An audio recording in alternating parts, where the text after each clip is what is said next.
Take a close look at the substance of your mind. We all start with the exact same raw material.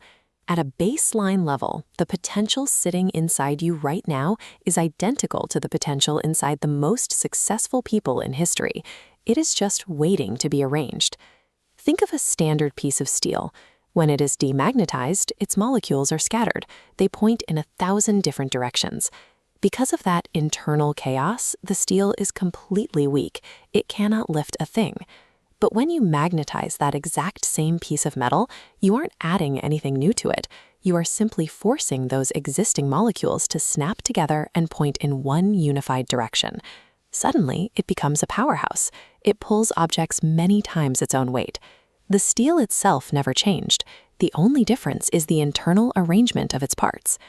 Grab a pen and a piece of paper right now. We are going to build a concrete 4-step routine to magnetize your own mind. By taking control of this internal structure, you stop reacting to the circumstances around you, and you start actively building the reality you want to experience. Step 1. Look at your current situation and pinpoint one specific area where you feel trapped. It could be a dead-end job, a financial ceiling, or a physical limitation. To see how this works against extreme resistance, consider the philosopher Neville Goddard. In 1942, he was drafted into the U.S. Army. He was separated from his wife and young daughter, caught in a strict system designed to strip away personal autonomy. He tried the standard route to get out. He submitted a formal application for a discharge through proper military channels. His commanding colonel reviewed it and stamped it disapproved. The external door was completely shut. This brings us to the core of step 1. Clarify your desire. You cannot work with vague wishes like, I want to be happy, or I want out. Goddard needed a specific, observable outcome, an honorable discharge. Write your exact target down. You cannot align your mind's molecules without a single, undeniable North Star to aim them toward. Next, you apply what Goddard called the law of liberty. You stop arguing with the external roadblock, and you turn inward to organize your imagination. Step 2. Construct the after scene. You need to design a short 5-second mental loop that clearly implies you already have what you want. Do not visualize the process of getting there. Goddard didn't picture himself debating the colonel or pleading his case. Figuring out the how only creates mental friction. Instead, while lying on a cot in a Louisiana Army camp, he closed his eyes and mentally placed himself over 1,000 miles away, right back in New York City. He imagined he was sleeping in his own bed, in his own apartment, with his wife sleeping in the room next to him and his daughter in her crib. He completely ignored his physical surroundings. Visualizing the struggle to reach your goal scatters your focus. Visualizing only the aftermath creates the exact structural alignment required to build a new reality. A 5-second scene without any physical weight is just a daydream. To make it work, you have to give it sensory gravity. Step 3 is the sensory audit.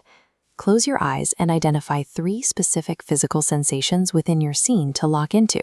For Goddard, that meant feeling the distinct presence of his family nearby and mentally touching the familiar furniture in his apartment until the texture of the wood felt absolutely solid.